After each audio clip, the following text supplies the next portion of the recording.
आज हामी एउटा यस्तो विषयमा कुरा गर्दैछौँ जुन हामी सबैको बोलीचालीमा कतै न कतै जोडिएको छ, शपथ वा कसम। हामीले बोल्ने हरेक शब्दको तौल कति हुन्छ?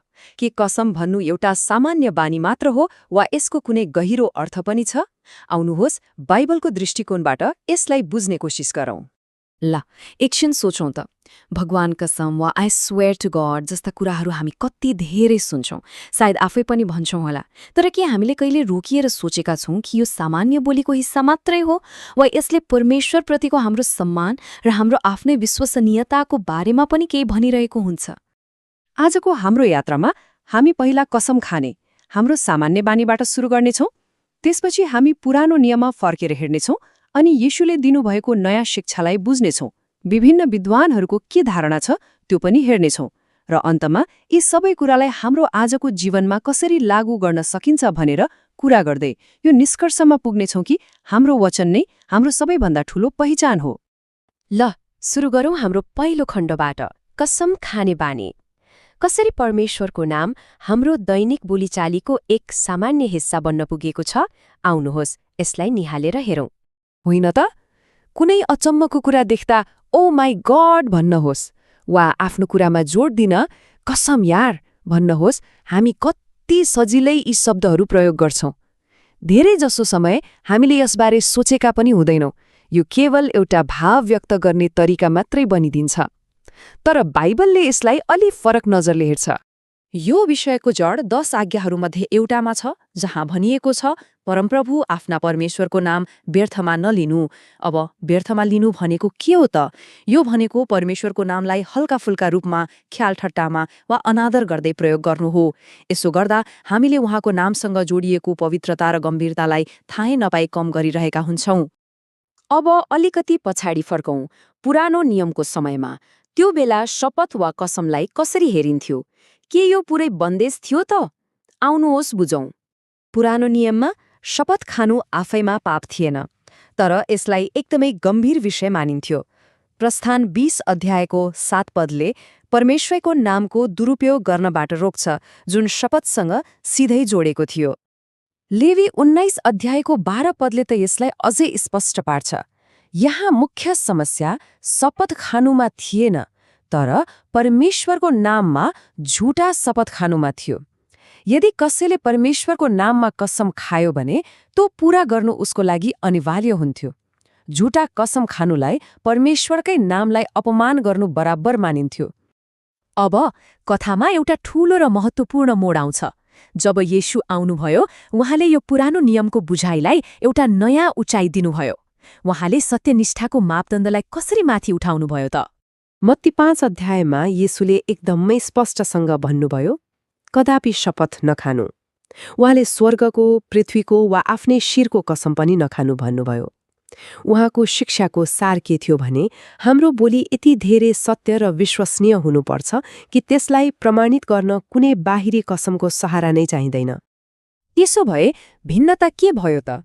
हेर्नुहोस्, पुरानो नियमले भन्थ्यो झुटा कसम नखाऊ, तर येशूले भन्नुभयो कुनै कसमै नखाऊ। यो एउटा ठूलो परिवर्तन थियो। उहाँले भन्न खोज्नु भएको थियो कि जब हामीलाई आफ्नो कुरा पत्याउन लगाउन कसम खानुपर्छ, त्यो अवस्था नै खराबीबाट जन्मेको हुन्छ।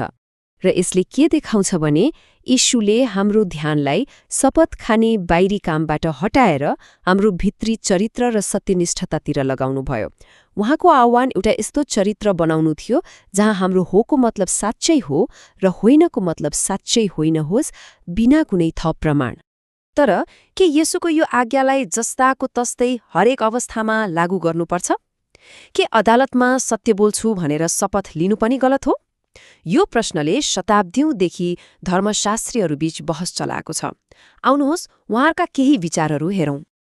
यहाँ एकदमै रोचक कुरा के छ भने यस विषयमा सबैको एउटै मत छैन। जस्तै सेन्ट अगस्टिनले यसलाई खतरनाक बाटो भने जसबाट सकेसम्म जोगिनु नै राम्रो हो। अर्कोतिर जन क्याल्भिन र मार्टिन लुथर जस्ता सुधारकहरूले तर्क गरे कि येशूले हाम्रो दैनिक जीवनको हल्काफुल्का कसमलाई निषेध गर्नुभएको हो, तर अदालत वा सरकारसँग सम्बन्धित गम्भीर शपथलाई होइन। अनि फेरि एनाब्याप्टिस्ट र क्वेकरहरू जस्ता समूहहरू छन् जसले येशूको आज्ञालाई अक्षरशः मानेर कुनै पनि हालतमा अदालतमा समेत शपथ लिन मान्दैनन्। ल, यति धेरै धर्मशास्त्रीय बहसपछि अब हामी फेरि हाम्रो आजको जीवनमा फर्कौं। हाम्रो दैनिक बोलीचालीमा यी सिद्धान्तहरूलाई हामीले कसरी व्यवहारमा उतार्न सक्छौं त? यहाँ गम्भीर शपथ र हल्का कसम बीचको फरक बुझ्न एकदमै जरुरी छ। विवाहको वाचा वा अदालतमा सत्य बोल्ने कसम यी गम्भीर र सोचविचार गरेर लिइने प्रतिज्ञाहरू हुन्। तर भगवान कसम त्यो अहिलेसम्मकै सबैभन्दा ठूलो माछा थियो जस्ता कुराहरू भन्नु परमेश्वरको नामको हल्का प्रयोग हो। यस्ता कुराले बिस्तारै उहाँको नामप्रतिको हाम्रो सम्मानलाई घटाउँदै लैजान्छ। त्यसो भए हामीले आफ्नो बोलीमा सत्यनिष्ठा कसरी कायम राख्ने त? यहाँ 3वटा सरल तर शक्तिशाली सुझावहरू छन्। पहिलो, सचेत बनौं। बोल्नु अघि 1 सेकेन्ड सोच्ने बानी बसालौं। दोस्रो, सधैँ सत्य बोलौं। कुरालाई बढाई छडाई गर्ने वा आधा सत्य बोल्ने बानीबाट बचौं। र तेस्रो, आफ्नो कुरालाई सरल राखौं। हाम्रो होलाई हो र होइनलाई होइन नै रहन दिउँ। थप कसमहरूको सहारा नलिउँ। र अब हामी यो पूरै विश्लेषणको सारमा आइपुगेका छौं। यो सबै छलफलबाट हामीले लिनुपर्ने अन्तिम र सबैभन्दा महत्त्वपूर्ण सन्देश के हो त? यो कुरा सधैँ याद राख्नुहोला कि बाइबलको उद्देश्य हामीलाई कुन कुन शब्द बोल्नु हुँदैन भनेर एउटा लामो सूची दिनु होइन।